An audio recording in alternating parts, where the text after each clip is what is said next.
નમસ્કાર, હું તો બોલીશમાં હું રોનક પટેલ આપનું સ્વાગત કરું છું. હું તો બોલીશનો આજે સતત 1427મો એપિસોડ અને 1427મા એપિસોડના બે મુદ્દા છે. પહેલો મુદ્દો છે કેમ વેચો છો બાપ દાદાની જમીન, અને બીજો મુદ્દો છે બેફામ ડ્રાઈવરો, સિટી બસ અને બસના ડ્રાઈવરો કેટલા બેફામ બન્યા છે, કેટલા જીવલેણ સાબિત થાય છે તેમના ડ્રાઇવિંગ, તે મુદ્દે બોલવું છે. પરંતુ શરૂઆત કરું અતિ સંવેદનશીલ અને અત્યારના સમય પ્રમાણે સૌથી મહત્વના મુદ્દાથી, કેમ વેચો છો બાપ દાદાની જમીન. બાપ દાદાની જમીન, એ જમીન જેને પેઢીઓથી સદીઓથી આપણા બાપ દાદાએ પરસેવા જ નહીં લોહી રેડીને સિંચી છે અને આખા જગતને ધાન ખવડાવ્યું, તે જમીનો હવે વેચાઈ રહી છે. ખેડૂતોના પુત્રો ખેતી કરવા તૈયાર નથી. ખેતી કરવા તૈયાર ન હોય ત્યાં સુધી માની શકાય, પણ મોજ શોખ માટે પણ જમીનો વેચતા થઈ ગયા છે. અનેક કિસ્સા સામે આવે છે, અનેક કિસ્સા જ્યાં દેખાદેખીમાં અને જમીનોના ભાવ વધ્યા એટલે ખેડૂતોના દીકરાઓએ જમીન વેચી અને હવે ધીમે ધીમે તે અને તેમની આવનારી પેઢી પાયમાલ થતી હોય. એ હકીકત છે કે ખેતી કરીને બે છેડા ભેગા કરવા મુશ્કેલ છે.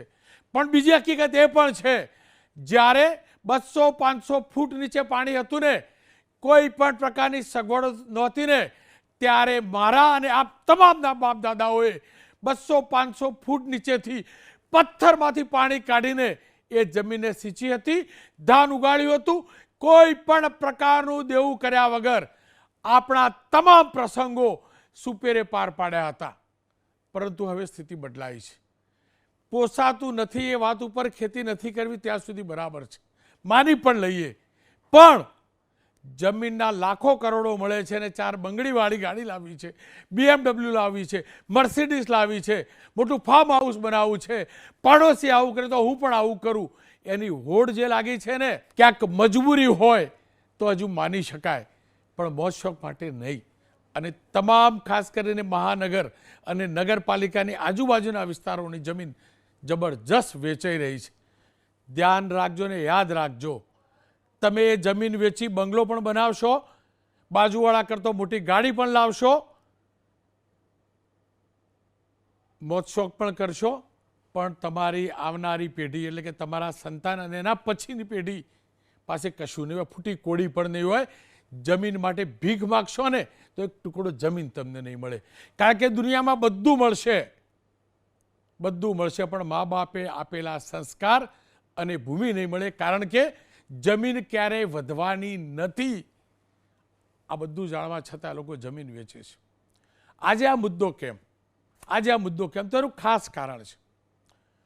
છેલ્લા અઠવાડિયામાં હું દેવાંશીબેન જોશી સાથે પોડકાસ્ટ નામનો એક કાર્યક્રમ દેવાંશીબેને મારી સાથે કરેલો, અને પોડકાસ્ટની અંદર એમને આજ મને સવાલ કરેલો કે શું કારણ કે ખેડૂતના દીકરાઓ જમીન વેચે છે.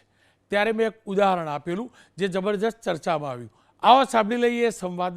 પણ આપણે શું રવાડે નથી ચડી રહ્યા બધાને રાતોરાત કરોડપતિ બનવું છે? હું એક ફંક્શનમાં ગઈ હતી, મેં જોયું કે ખાસ્સા બધા લોકો બહુ જ મોંઘી ગાડીઓ લાવ્યા છે. લાવ્યા કેવી રીતે? તો કે જમીન વેચીને.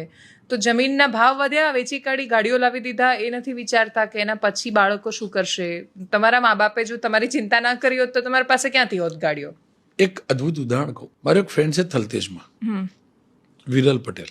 વિરલના બાપ દાદાની આપણે કલ્પીએ નહીં એટલી જમીન હશે. હવે એ વિરલને મેં બહુ બધી વાર કહ્યું હશે, હમણાં એને BMW લીધી, એ એના બિઝનેસમાંથી લીધી. કહું વિરલ ક્યાં સુધી એમ આટલી બધી જમીન શું કરીશ? એનો અદ્ભુત શબ્દ છે.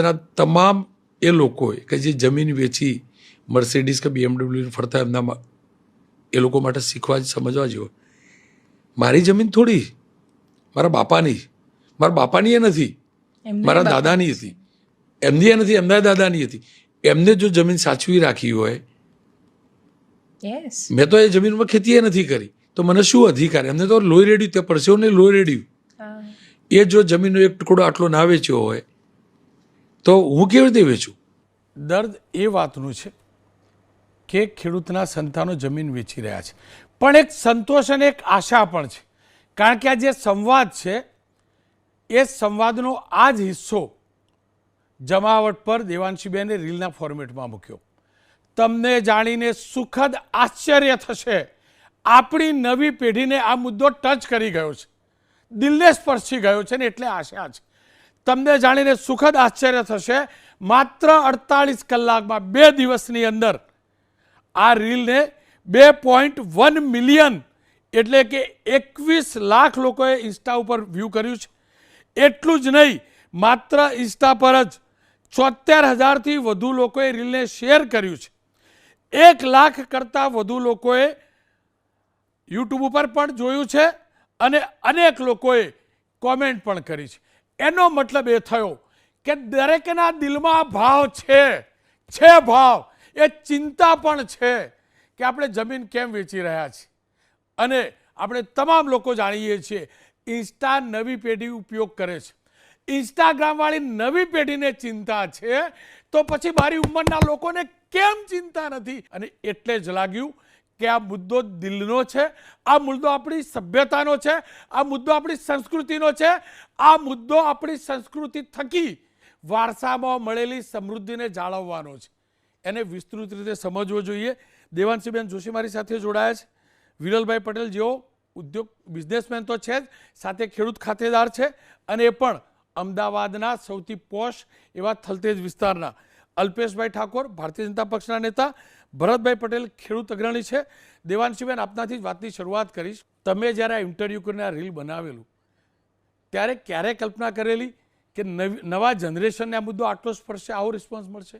હા, એટલે મતલબ જો તમે જોયું હોય તો અમે આખા ઇન્ટરવ્યૂમાંથી એ 2 પોર્શન એટલા માટે અલગ કર્યા છે કેમ કે હું સમજી રહી છું કે જે જનરેશનને બહુ જજ કરવામાં આવી રહી છે અથવા એના વિશે જે પૂર્વાગ્રહો બાંધવામાં આવી રહ્યા છે કે એ લોકો આ જ પ્રકારનું કોન્ટેન્ટ જુએ છે અથવા એ લોકોને આ બધી ગંભીર વાતોમાં રસ નથી, તો એ સતત ખોટી પુરવાર થઈ છે. એટલે જમાવટ જો તો બહુ જ મોટો દર્શક એવો છે કે જે યુવાન છે. તમે ફેસબુકના 12 લાખ લોકોનો ઉલ્લેખ ન કર્યો એટલે હું એડ કરીને કહું છું કે 34 લાખ લોકોએ જોયું છે ને 34 લાખમાંથી ઓલમોસ્ટ 15 થી 20 લાખ લોકો એવા છે કે જેની ઉંમર 35 વર્ષની અંદર છે. તો એનો મતલબ એ કે એ 18 થી 35 વર્ષની વચ્ચેનો માણસ છે, એને ભરોસો છે બહુ બહેતર ભવિષ્યમાં, અને એટલે જ એના મનમાં ઘણા બધા પ્રશ્ન છે. એ બહુ જ ખુલીને નથી બોલતા અને સોશિયલ મીડિયા પર એટલે બોલે છે કે લખે છે કેમ કે એમને ખબર છે કે ત્યાં એમને બહુ સરળતાથી એમની કોમેન્ટથી જજ નહીં કરી લેવામાં આવે. અને એટલે જે જ્યારે લખે છે ત્યારે પોતાની અવઢવો લખે છે, પ્રશ્ન લખે છે, એની સમસ્યાઓ લખે છે. પણ હકીકત એ છે કે આ એ જ પેઢી છે કે જેના શોખ માટે જૂની પેઢીવાળા માણસો છે એ ઘણું બધું વેચી રહ્યા છે. એટલે હા, મને એવી અપેક્ષા હતી કે ખાસા બધા લોકો જોશે અને એ ઓલમોસ્ટ 34-35 લાખ લોકોએ જોયો. અને આ પ્રકારના સંવાદો એ લોકો એટલે જુએ છે કેમ કે એમને કોઈ ચોક્કસ જવાબો નથી મળ્યા ને. એ કહે છે કે હા, વાત સાચી છે કે ચલો ઠીક છે, જમીનો નહીં વેચીએ, પણ પછી એમની આજુબાજુમાં એ લોકોનું શું કે જે ઇન્સ્ટાગ્રામ પર દર થોડા દિવસે મોંઘી ગાડીઓની રીલ મૂકી રહ્યા છે, એ લોકોનું શું કે જે અલગ અલગ ગીત ને મૂવીના ડાયલોગ પર અલગ અલગ વિડીયોઝ બનાવીને મૂકી રહ્યા છે. તો રીલ અને રિયલ લાઈફમાં કેટલો ફરક છે, કેટલો ડિફરન્સ છે એ લોકોની સામે બહુ જ ક્લેરિટી સાથે તમે મૂકશો તો એ લોકો એને સ્વીકારશે એવું મને લાગે છે. એનું સૌથી મોટું કારણ આપણી જે સામાજિક સમસ્યાઓ છે એમાં લગ્ન પાછળ થતો અતિશય ખર્ચ, એક ગામથી બીજા ગામ જવામાં વપરાતા હેલિકોપ્ટર, અને એ હેલિકોપ્ટર આવે ક્યાંથી છે તો કે બાપાની જમીન વેચીને. તો આ એક કોમન સમસ્યા છે. એ માણસો જોઈ રહ્યા છે જે જમીન નથી વેચી રહ્યા, એમને એ સમજાઈ રહ્યું છે કે જેણે 10 વર્ષ પહેલા જમીન નથી વેચી એ આજે કેટલા સમૃદ્ધ થયા છે. જે વ્યક્તિને લઈને મેં કોમેન્ટ કરેલી, જે વ્યક્તિનું ઉદાહરણ આપેલું તે વિરલભાઈ સાથે વાત કરેલું. વિરલભાઈ, વારસામાં મળેલી ખેતી લાયક જમીન તમે નથી વેચતા તે મેં ઉદાહરણ તો આપ્યું, પણ વિસ્તૃત મારે જાણવું છે. બાપ દાદાની ખેતીવાળી જમીન નહીં વેચવા પાછળનું કારણ શું, લોજિક શું? આપે સવાલ કર્યો કે જમીન બચાવવા માટે અને જે થયું એનું શું, તો એની અંદર હું માનું છું કે સૌથી પ્રથમ કુટુંબની એકતા, બીજું મારા બાપા, મારા મા, મારા દાદા, મારા કાકાઓ આપેલા સંસ્કાર, અને એમને જે જીવનની અંદર જે સંઘર્ષ કર્યો છે એ સંઘર્ષ વારે તહેવારે આપણને સમજાયો છે એમને, અને એ સંઘર્ષ સમજવા કારણે આ જમીન બચાવવા માટે એમને કેટલી તકલીફો વેઠી છે એ વસ્તુ મારા જીવનમાં ઉતરી છે અને એના કારણે આ સફળ બન્યું છે. જમીન સેમ વસ્તુ દાદાના દાદાએ મારા દાદાના સંસ્કાર આપ્યા છે, દાદાએ પપ્પા અને કાકાના સંસ્કાર આપ્યા છે, એ બધાએ અમને આ બધા સંસ્કાર આપ્યા છે, તો એના કારણે આ વસ્તુ બચી રહી છે એવું મારું માનવું છે. પણ વિરલભાઈ કોઈએ ખેતી ન કરવી હોય અને વેપાર ધંધો કરવો હોય અને તેના માટે રૂપિયા જોતા હોય તો પછી જમીન વેચે ને એ ખેતીની. આપ શું માનો છો? આવી જરૂર હોય ધંધા માટે તો જમીન ન વેચવી જોઈએ? કામ ધંધો એક ધારો કે આજે તો હું જમીન મીન્સ ખેડૂતના ઘરે જન્મ્યો એટલે મારી પાસે જમીન છે, તો શું બધા દુનિયામાં જમીન લઈને પેદા થાય છે? એ બધા બી કામ ધંધો કરીને ડેવલપ થાય જ છે ને. પણ વિરલભાઈ, એ હકીકત છે, ખેતીમાં પોષણક્ષમ ભાવ મળતા નથી, ખેતી પોસાતી નથી. એક એ પણ તો કારણ હોઈ શકે ને કે લોકો ખેતી લાયક જમીન વેચે છે. ખેતી ન કરી શકે તો પછી વ્યક્તિ કરે શું? મારો જન્મ થયો એટલે લગભગ 45-46 વર્ષ પહેલાંની વાત છે.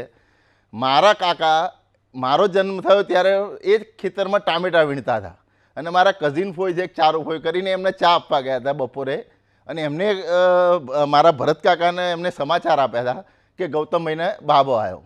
આજે 45 વર્ષ પછી એ જ ખેતરની અંદર હું ને મારા કાકા બેસીએ છીએ અને એ તમને જાણીને નવાઈ લાગશે કે એ ખેતર મારું ગુજરાતનો સારામાં સારો રોડ ગણાતા સિંધુ ભવન રોડ ઉપર છે. જે લોકોને વારસામાં જમીન નથી મળી પરંતુ ધંધો રોજગાર મળ્યો છે, નાની અમથી દુકાન મળી હશે, વારસાની અંદર ધંધો મળ્યો છે, તો એ લોકોએ શું કરવું જોઈએ મને કહો? ચલો, ખેતીવાળો ખેતી જેની જમીન મળી હોય તે જમીન ન વેચે, પણ જેને વારસામાં બાપદાદાનો ધંધો મળ્યો છે તે શું કરે? અરે પણ મેં તમને કહ્યું ને કે બધા માણસ જમીન લઈને થોડા પેદા થાય છે, તેમ છતાં કામ ધંધો કરીને ડેવલપ. ઉપરથી ખેડૂતોને તો એક બેકિંગ મળી જાય છે કે તમે જે જીવનમાં કામ ધંધો કરો, જે પૈસા કમાઓ, પાછળની તમને ચિંતા નથી, કારણ કે તમારા બાપ દાદાએ વારસાઈમાં જમીન આપી છે, તમારું મોટું બેકિંગ છે. પણ અત્યારની જનરેશનમાં હું માનું છું ત્યાં સુધી એમને કમાવા કરતાં દરેક સાહસ જમીન ઉપર કરીને એ પૈસાથી એમને કરવું છે, એ ખોટી વસ્તુ છે. જાતે તમારી મિલકતમાં અને ઘરેથી એ બી સમજાવ્યું કે તમારી કમાયેલી મિલકતમાં એ પૈસામાં તમારે કરવા હોય કરી શકો. બાપ દાદાની મિલકતને સાચવવી જ પડે ને. અત્યારનો આખો ટ્રેન્ડ બદલાઈ ગયો છે. તમને વારસા જે વસ્તુ મળી હોય એને ખાલી તમે આખી જિંદગી મેન્ટેન રાખો ને, એ બી તમારું ડેવલપમેન્ટ જ છે. કેમ કે અમદાવાદના સૌથી ઝડપી વિકસી રહેલા વિસ્તારની અંદર તમે અને તમારા પરિવારે બાપ દાદાના વારસામાં મળેલા એ ખેતરો સાચવી રાખ્યા છે. એ ખેતરોમાં તમે જતા હશો, બેસતા હશો, ભલે ખેતી નથી થતી પણ ત્યાં બેસો છો. જ્યારે ત્યાં જાઓ છો ત્યારે કેવી અનુભૂતિ થાય છે? હું માનું ત્યાં સુધી જમીનની જે તાકાત છે ને એ મિલકતની, એ દુનિયાની કોઈ મિલકતમાં નથી. અને આજે મેં કહ્યું કે આજે આપણે ખેડૂતના મીન્સ ખેડૂતના પુત્ર છે, તો મને તો પહેલું નવાઈ જે લાગે જ્યારે ખેડૂતનો પુત્ર પોતાનો ફાર્મ હાઉસ શબ્દ વાપરે છે. ખેડૂતના પુત્રને કોઈ દિવસ ફાર્મ હાઉસ ના હોય, ખેડૂતના પુત્રના ખેતરો જ હોય. ફાર્મ હાઉસ જે માણસ ખેડૂત નથી, ધંધા કરીને પોતાનું કંઈક કરી રહ્યા છે, એ બધા માટે ફાર્મ હાઉસ. એટલે પહેલું જ આપણું નિષ્ફળતાનું કારણ મને એવું લાગે છે, આપણો જ્યારે ખેડૂતનો પુત્ર ફાર્મ હાઉસ શબ્દ બોલતો થયો ને, એ પેલું એ છે. તો ખેડૂતે તો હંમેશા ખેતર જ બોલવું જોઈએ ખેડૂતના પુત્રએ પોતાની જગ્યાનું. તો આનંદની વાત, રાહતની વાત અને આશારૂપ વાત એ છે કે વિરલ પટેલ અને તેમના પરિવાર જેવા અનેક પરિવારો હજુ પણ છે જેમને બાપ દાદાએ વારસામાં આપેલી જમીનનો એ વારસો જાળવી પણ રાખ્યો છે. સાથે જ ભલે ખેતી ન કરતા હોય પણ અન્ય વેપાર ધંધો ઉદ્યોગ કરીને ઘર પરિવારનું વહન પણ કરે છે. એટલે વારસો તો છે જ, નવો વ્યવસાય ચોક્કસથી કર્યો હશે, જમીન ન વેચી. ખેર, અલ્પેશભાઈ ઠાકોર મારી સાથે જોડાયા છે, કારણ કે મેં અનેકવાર અલ્પેશભાઈને સાંભળ્યા છે જમીન ન વેચવી જોઈએ મુદ્દે. અલ્પેશભાઈ, મારે એ જ જાણવું ને સમજવું છે, જે પણ લોકો આ જમીન વેચે છે, ખેડૂતના સંતાનો, એ ખેતી નથી પોસાતી એટલે વેચે છે કે પછી રૂપિયાની જરૂર છે ધંધા માટે એટલે વેચે છે? અને બીજું, એ જમીન વેચ્યા પછીની પેઢીની હાલત તમે શું જોઈ? જે મહામૂલી જમીન બાપદાદાઓએ સાચવી રાખી, જે જમીનના ધાન ખાઈને આપણે મોટા થયા, એ બાપદાદાઓએ સાચવેલી મહામૂલી જમીન વેચવા માટેની તાલાવેલી હોય છે. અને વેચવી કેમ છે? તો કે ક્યાંક લગ્ન ધામધૂમથી કરવા છે, અંબાણી જેવા લગ્નો કરવા છે, ક્યાંક મોભાદાર પૈસાવાળા છે એમના જેવી ઢોલ નગારા વજે અરે ફૂલ હાથીની પાલખી ઉપર વરઘોડો કાઢવો છે અને ખૂબ ધામધૂમથી લગ્ન કરવા છે, વટ પાડી દેવો છે. બીજો પ્રશ્ન એ છે કે મોંઘી ગાડીઓ લાવી છે, વટ પાડી દેવો છે. મોટા બંગલાઓ બનાવે છે જમીનો વેચીને, વટ પાડી દેવો છે. આ વટ પાડી દેવાની લાઈમાં એ બાપદાદાઓએ બચાવેલી જમીન એ વેચી રહ્યા છે.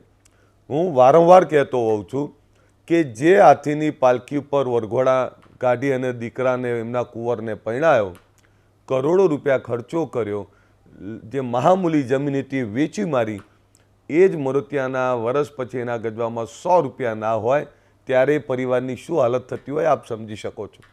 જમીન વેચી અને કોઈ પૈસાવાળા થયા હોય એવા કિસ્સા ઓછા છે. હા, ધંધો કરવા માટે જમીન વેચે ગમે, ક્યાંક દીકરા દીકરીને સારું ભણાવવા માટે એના માટે ક્યાંક 2 વીઘા જમીન ઓછી કરી હોય તો ગમે, પણ મોજશોખ માટે અને વટ માટે, તો વટ માટે જે લોકો જમીન વેચે છે એમનો વટ રહેતો નથી.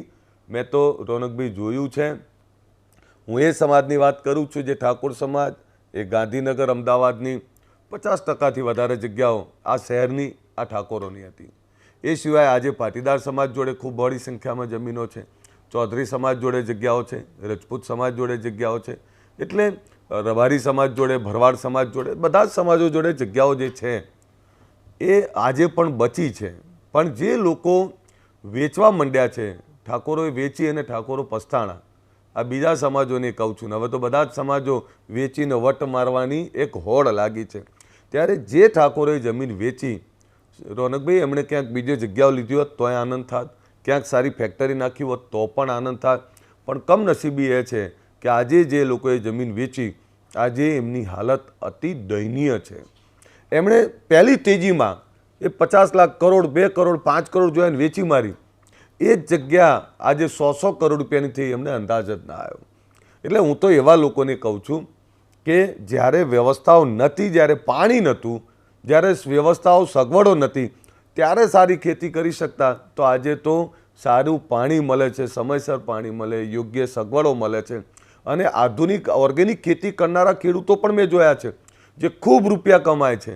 અને એવી ખેતી કરવાથી કેમ દૂર ભાગે છે મને તો ખબર નહીં. એટલે જમીન વેચનારા એ બરબાદ જ થયા છે, પૈસા બચ્યા નથી. કારણ કે રોકેલો પૈસો એ ભંડારો પણ ખૂટી જાય, એ પૈસાથી એમણે ક્યારેય કોઈએ કોઈ મેનેજમેન્ટ કર્યું હોય, કોઈ સારી જગ્યાએ રોકાણ કરી અને ઉપજ લેવાનો પ્રયત્ન કર્યો હોય તો એવો તો મને ક્યાંય ખબર નથી. અલ્પેશભાઈ, આ જમીન જે વેચવા નીકળે છે એમના ઘરમાં કેવા ઝઘડા થાય છે? જો આપને કહું કે જમીન વેચવા નીકળે એમાં 2 જણા એગ્રી હોય, 2 જણા ના એગ્રી હોય. ઘણીવાર શું થાય કે 2 ભાઈઓનો એકબીજાનો રાગ ના આવતો હોય, એકબીજાને બનતું ના હોય, એટલે સસ્તા ભાવે જમીનો ક્યાંક વેચી મારતા હોય. ક્યાંક પછી એક જણ વેચવા તૈયાર હોય અને બીજો વેચવા તૈયાર ના હોય, એટલે એમાંય ઝઘડા થાય કે ભાઈ અમારે વેચવું છે, આ જમીન શું કરવાની, અમારે મોજશોખ કરવા છે, બીજાની ગાડીઓ લાવે એમ ગાડીઓ જોવી છે, અમારે બંગલા બનાવવા છે, અમારે મોજશોખ કરવા છે. એટલે આ જે છે ને એનીમાં હું તો આ કલાકારોને કહું છું, પેલું ગીત બનાવે, ઘેર ઘેર બંગલા ને ઘેર ઘેર ગાડીઓ.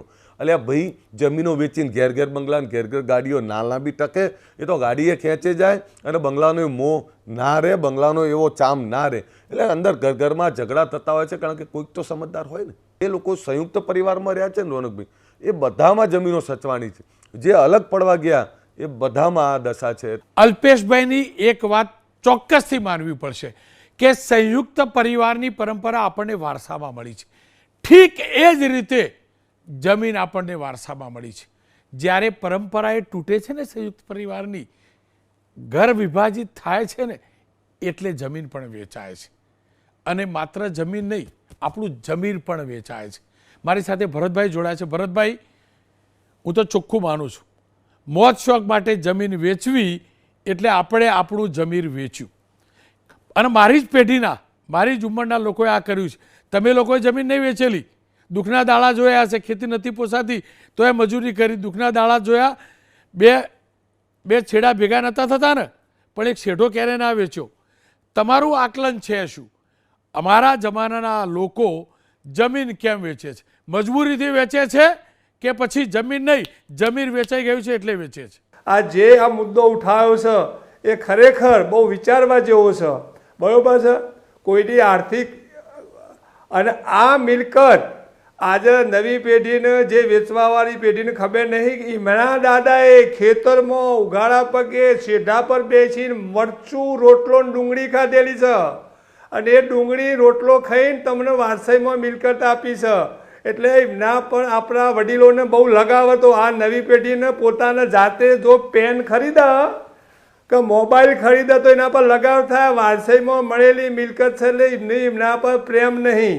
ખેતીમાં દિવસે દિવસે ઉત્પાદન ખર્ચ વધી રહ્યું છે અને વેચાણ ભાવ ઘટી રહ્યા છે, એટલે ધીમે ધીમે પોસાતી નથી, એ વાત 100% છે. પણ જે અલ્પેશભાઈએ વાત કરી, જે વિરલભાઈએ વાત કરી, એ વાત અંગાથી હું સંમત છું કે ભાઈ મોજ શોખ માટે આ જમીન વેચાય નહીં. હાથીની અંબાડી પર છોકરો પહેણે, ચાલતો પહેણે, પછી એને જીવવા માટે એ કાયમ હાથી કોમમાં આવવાનો નથી, બરાબર. અને જેને પોતાની જમીન આપણો આ તો આજની પેઢી તો રોડ ઉપર બોર્ડ મારે સાહેબ કે આ જમીન વેચવાની છે, એ મોટામાં મોટું કલંક છે, શરમલાયક વસ્તુ છે. જો રોડ ઉપર આ બોર્ડ મારશે, અને પહેલાં તો આપણા સગાવાલા સમાજ કોઈ પણ હોય, આપણા સગાવાલામાં આપણે જમીન વેચવા કોઈ સામાજિક પ્રસંગમાં તૈયાર થયા હોય, આપણા વેવાઈ આપણા મોંમાં એ વાત જાણ્યો તો ઘરે આવું કે તમારે જમીન કેમ વેચવી છે, એ કલંક હતું. જમીન વેચવી એ દરેક સમાજમાં કલંક હતું. અને આપણા ગુજરાતની કે દેશની વાત કરો, તમામ સમાજો ખેતી પર નિપજતા હતા, બરાબર, ખેતી પર જીવતા આવેલા છે. અને આજે હાલની ચાલુ પેઢી જે છે, હું કહું આર્થિક રીતે પોસાતું નહીં, પણ મોજ શોખ માટે જમીન વેચાય નહીં, અને બિલકુલ પગલું ખોટું છે. એક મારી વ્યાખ્યા પણ ફેશન સાહેબ, આજની તારીખે ફેશન, વ્યસન, ઇલેક્શન, સિલેક્શન, આ ઓમાં જમીન ના જવી જુઓ. અને આ બધું થઈ જાય છેલ્લે આવશે રિએક્શન. રિએક્શન એનો અર્થ એવો થાય કે તમારો કોઈ બજારમાં હાથ પકડનાર મળશે નહીં. એટલે તમામ યુવા પેઢીને મારી વિનંતી છે, તમે ભાઈ મોબાઈલ મોટા મોંઘા વાપરો, ગાડીઓ લાવો, બધું પણ કમાઈને લાવો. બાપ દાદાની મિલકત વેચી અને આ લવાય નહીં. આપણા વેદોમાં પણ સાહેબ લખેલું છે, આપણા વેદોમાં, ધર્મશાસ્ત્રોમાં, કે મા બાપે આપેલી જમીન વારસામાં તમારા પરિવારને આપવી પડે. જો એ પરિવારને નહીં આપો તો તમે પરિવારના દુશ્મન છો. આ વેદોમાં પણ ખુલાસો છે. પણ હાલની સમયમાં જે માણસો, આ મેં ના કીધું બોર્ડ મારે છે કે મારે જમીન વેચવાની છે, ખરેખર કલંકિત છે. હવે આ હાલની નવી પેઢી મોજ શોખ કરતા વિચાર કરતી નહીં, અવરા રસ્તા ચડી જાય છે, રવાડે ખોટા ચડી જવો હોય. હવે એ રોજ કોઈક દેવું કંઈ ના આવે, આજે કે નવી નવી મોબાઈલમાં જાહેરાતો રમવાની, આ જે જુગાર રમવાની વાતો બધી આવશે, મોય રમી જોઈએ, બીજા રમી જોઈએ, આ તો બધી જાહેર વાત કહું. એટલે એમાં મા બાપને અહીં ઘેર આવીને આ લોકો કહે છે કે હું અમે ટૂંપો ખાઉં છું, કહું આપઘાત કહું છું. એટલે મજબૂરીથી મા બાપ વેચવા તૈયાર હતો કે મા બાપના જમીન ઉપર પ્રેમ છે, કે ધરતીને માતા કહેતા હતા, ધરતીને માતા કહેતા હતા, ધરતીને ટુકડો, કે ભાઈ અત્યારે તો વેપારી દલાલો કે આ માલ વેચવા, આ માલ નહીં, આ માતા છે, માતા. અને એને ધાઈન મોટા થયા છીએ, બરોબર છે, એનું ધાવણ ધાઈન, એટલે એમાંથી જે પેદા થઈએ. હવે આ નવી પેઢીને આ બધી ધરતીને માતા કહેવાનું એ ભૂલી નાખ, કે ધરતી મારી માં છે ને કિસાન મેરી જાત હે, બરોબર છે. ફિર બી પરેશાન હે, ભલે પરેશાન ગમે એટલો થાય, મહેનત કરે, મજૂરી, પણ કદી ખેડૂતનો દીકરો એ જમીન વેચવા માટે તૈયાર ના થાય. એને કદાચ કોઈ સામાજિક પ્રસંગ આવ્યો હોય, દીકરી પરણાવી હોય, તો ઘરમાં પતિ પત્ની બે જણો ઘરમાં ઓરડામાં જઈને રોવું કે સારું આપણે આ પરિસ્થિતિ આવી, આપણે કોઈ વધ્યું નહીં પહોંચતો, દીકરી પરણાવવા આવી છે. એ વખતે સગાવાલાને મળ્યું હબો સાહેબ કે ભાઈ મારા દીકરીનો અવસર આવ્યો છે તો એ મને મદદ કરજો. પણ જમીનનો ટુકડો વેચતા નહોતા. અને આજે તો હાઈફાઈ ગાડીઓ લાવવા માટે અને મોટી ક્લબમાં જવા માટે જમીન વેચ્યો. આનાથી તો કલંક મોટું કયું કહેવાય. એટલે બહુ વિચારવા જેવી વાત છે, બરાબર છે. આપણા દાદાએ આપણને જે જમીન આપીએ, વીઘો, 2 વીઘા, 5 વીઘા, એ આપણે આપણા વારસને આપવાનો આગ્રહ રાખો. આપણો કશો વિકલ્પ નહીં હોય તો એ જીવવા માટેનો આશરો થઈ જશે. બીજું, આજે જમીન વેચી અને શહેરમાં બંગલો લીધો અને ખાતેદાર મટી ગયા તો એ શહેરમાં તમારા ધંધો કરવા, લારી મેળવા જગ્યા નહીં મળે. અને કદાચ ખેતરમાં ગામમાં પ્લોટ નહીં હોય તો ખેતરમાં મકાન કંઈ પણ રવાશે, બરાબર છે. જમીન વેચીને ગાડીઓ લાવનારા મુદ્દે અકાબા લોક સાહિત્યકાર છે, લોક સાહિત્યકાર, તેમને માર્મિક રીતે શું કહ્યું છે ને એ સાંભળી લો. મને હમણાં એક ભાઈ કીધું કે અકુબા મારી ગાડીમાં પગલાં પડો ને મેં ગાડી લીધી. એટલે હું તો અંદર બેઠો, પછી મેં કીધું આ ગાડી લાવ્યો ક્યાંથી તું? તો કે મેં ઓલી 40 વીઘા જમીન વેચી ને એમાંથી આ 12 લાખની અકુબા ગાડી લાવ્યો. ગાડી કેવી છે? ગાડી તારી બહુ સારી છે, પણ તે માથે લખ્યું છે કુળદેવીની કૃપા. એ પૂછી ના આય એ કે કેમ? બીજી સર્વે નંબર લે, પૈકી 2, પૈકી 3, તે જે ઉડાડ્યો હોય 27, 28 સર્વે નંબર. એ દુનિયાને ખબર પડે કે આને આ જમીન વેચીને ગાડી લીધી છે. કારણ કે કુળદેવીની કૃપા હોય ને તો જમીન વેચાય નહીં, જમીન વેચાય તો કુળદેવીની કૃપા હોય નહીં. અમારી માથે કુળદેવીની કૃપા એટલે ઓછી હતી, જમીન વેચી છે. અત્યારે છે તો 5-25 રૂપિયા ભાઈ છે. એટલે જમીન તો બહાર છે ને, બહાર છે. અને માને કોઈ દિવસ આપણે આગી ન કરાય. જીને જીને આગી કરી છે ને પછી બહુ આગી થઈ ગઈ ખુશી. જો હજી હું ખાતર નથી થયું, એકવાર આગી કરીને એટલે માથી નજીક રહું, માથી આગું ન રહું. જમીન તો માં છે, એનો કોઈ માલિક નો હોય, એનો દીકરો હોય જમીનનો, કે આ હું આનો દીકરો છું એમ કહેવાય, હું આનો માલિક છું એમ ન કહેવાય. એ શબ્દ પણ ખરાબ લાગે. જમીન તો જમીન છે, માં છે. જમીનનું જીવનમાં કેટલું મહત્ત્વ છે, ખેતીલાયક જમીનનું જીવનમાં કેટલું મહત્ત્વ છે ને, એ જાણવું ને સમજવું હોય ને તો એ ઉદ્યોગપતિઓને મળો, એ મોટા મોટા વેપારીઓને મળો જેમને વારસામાં જમીન નથી મળી ને, એટલે જમીનદાર થવા, પોતાના નામની જમીન હોય, 7/12 ઉતારામાં પોતાનું નામ હોય, પોતે ખેડૂત બને, તે માટે કેટલી મહેનત કરે છે, કેટલું સાચું ખોટું કરીને પણ ખેડૂત બનવાનો પ્રયાસ કરે છે. એક અરબોપતિ ખરબોપતિઓ પણ ખેડૂત બનવા માટે રાત દિવસ એક કરે છે, ખોટું સુદ્ધા કરી લે છે. તો તમને તો બાપ દાદાના વારસામાં ખેડૂતપણું મળ્યું છે, પાટી મળી છે, જમીન મળી છે. ખેડૂતનો પુત્ર એ કેવી રીતે ઠુકરાવી શકે, દૂર કરી શકે પોતાને. અને છેલ્લે કહીશ, કમસે કમ એ ઘરડા મા બાપનું વિચારજો, જેમને રાત દિવસ એ જમીનમાં ખેતી કરી છે, મજૂરી કરી છે, તમને મોટા કર્યા છે. તમે માના ગર્ભમાં છો ને ત્યારે તમારી એમાં તમારા બાપને, તમારા પિતાને ભાથું લઈને ગર્ભવતી હોવા છતાંય ખેતરમાં ગઈ હશે અને તમારા પિતાને જમાડ્યા હશે, અને તમારા પિતાને સમાચાર મળ્યા હશે તમારા જન્મનો, એટલે ખેતરમાંથી દોડતો દોડતો બાપ ઘરે ગયો છે. અને 21-22 વર્ષના થયા, સમજતા આવ્યા, તમે બાપનું એ ગાડું ભૂલ્યા અને પાડોશીની એ ગાડીને દેખાઈ. જ્યારે તમે બાપ અને માના સંસ્કાર ભૂલશો ને અને પાડોશીનું જોતા થશો ને, ત્યારે દુઃખી થશો એ નક્કી છે. અને એટલે હાથ જોડીને વિનંતી કરું છું, હાથ જોડીને વિનંતી કરું છું, ગમે તેવા કપરા સંજોગો આવે, જમીન ના વેચતા, જમીન ના વેચતા. જેની પણ મજૂરીમાં 1-2 વીઘા જમીન વેચાઈ છે ને, જેના મા બાપની, એને દર્દ હું જાણું છું. મજબૂરીમાં જમીન વેચી હોય ને એ મા બાપનું દર્દ કેવું હોય છે. અને એટલે જ કહું છું, બધું વેચજો, પણ જમીન રૂપી જમીન ન વેચતા. કારણ કે જો જમીન ગઈ ને તો તમારો સંસ્કારિતાનો વારસો જશે. આશા રાખું મારા વિનમ્ર પ્રયાસથી વધુને પણ 1-2 પરિવારની પણ જમીન વેચાતી બચશે ને, ખેડૂતની જમીન વેચાતી બચશે ને, તો મારો આ કાર્યક્રમ સફળ ગણાશે. ખેર,